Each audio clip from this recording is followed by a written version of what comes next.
آپ ابھی اپنی سکرین پر ایک خوبصورت جوان کی خوبصورت تصویر ملاحظہ کریں گے۔ یہ شخص 3 ماہ پہلے تک دنیا کے امیر اور بااثر ترین لوگوں میں شمار ہوتا تھا۔ یہ دنیا میں تیل کی دولت سے مالا مال تیسرے بڑے ملک لیبیا کی دوسری طاقتور ترین شخصیت تھا۔ یہ کس قدر امیر اور بااثر شخص تھا، اس کا اندازہ آپ 2-3 مثالوں سے لگا لیجئے۔ یہ لندن میں تھا، اسے شمالی لندن کا ایک گھر پسند آ گیا۔ اس نے وہیں کھڑے کھڑے یہ گھر 1 کروڑ پاؤنڈز میں خرید لیا۔ یہ پاکستانی روپے میں 1 ارب 40 کروڑ روپے بنتے ہیں۔ اسے 2009 میں مانٹی کارلو میں اپنی 37ویں سالگرہ منائی۔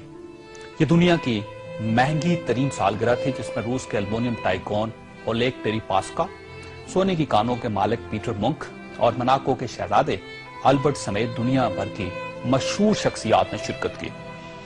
یہ پینٹنگ خریدنے کا شوقین تھا۔ اس کے پاس اربوں ڈالر کے شاہپارے تھے اور یہ تمام شاہپارے اس کے محلات میں لگے تھے۔ اسے 2006 میں اسرائیلی اداکارہ اورلی وینسمین اچھی لگ گئی تو اس نے اس کے گرد دولت کے انبار لگا دیے۔ چنانچہ یہ اس کی گرل فرینڈ بن گئی اور یہ دنیا کی مہنگی ترین گرل فرینڈ تھی۔ برطانوی وزیر اعظم ٹونی بلیئر اسے اپنا ذاتی دوست کہتا تھا اور اس پر 10 ڈاؤننگ سٹریٹ کے دروازے ہر وقت کھلے رہتے تھے۔ برطانوی شاہی خاندان نے اسے کئی بار بکنگم پیلس اور ونڈسر کاسل میں لنچ اور ڈنر دیے تھے۔ یہ لندن اور پیرس میں پلے بوائے کی زندگی گزارتا تھا اور اسے دنیا جہان کے قانون توڑ کر بہت خوشی ہوتی تھی۔ اس نے ایک بار پیرس کی شانزے-لیزے پر 120 کلومیٹر کی رفتار سے گاڑی چلا کر پوری یورپی دنیا کو حیران کر دیا اور پیرس کی سٹی حکومت کوشش کے باوجود اس کا چالان نہ کر سکی۔ یہ لیبیا کی انویسٹمنٹ اتھارٹی کا سربراہ بھی تھا اور یہ اتھارٹی دنیا کے کسی بھی ملک میں کسی بھی وقت 10 بلین ڈالر تک کی سرمایہ کاری کر سکتی تھی اور یہ ایک بہت بڑا استحقاق تھا۔ اس شخص کا نام ناظرین سیف الاسلام ہے اور یہ لیبیا کے سابق حکمران کرنل قذافی کا بیٹا ہے۔ سیف الاسلام کرنل قذافی کا وارث اور ولی عہد بھی تھا اور اسے دنیا کا اس کے بارے میں خیال تھا کہ یہ کرنل قذافی کے بعد لیبیا کا حکمران ہوگا۔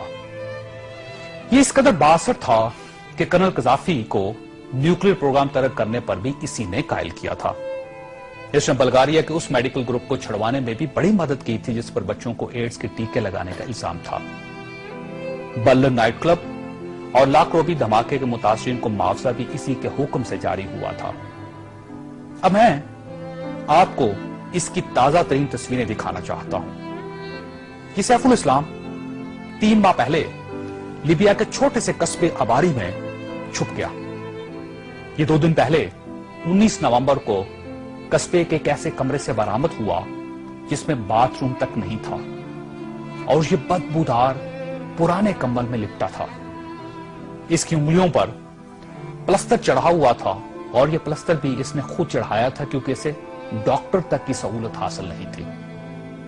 یہ سیف الاسلام اس وقت لیبیا کی موجودہ حکومت کے قبضے میں ہے اور پوری دنیا میں کوئی شخص اس شخص کو پناہ دینے کے لیے تیار نہیں جو 3 ماہ پہلے تک ملکہ برطانیہ کا شاہی مہمان بنتا تھا اور ٹونی بلیئر اسے مائی فرینڈ کہتا تھا اور پیرس کی کمپنیاں اس کے لیے خصوصی خوشبو ایجاد کرتی تھی۔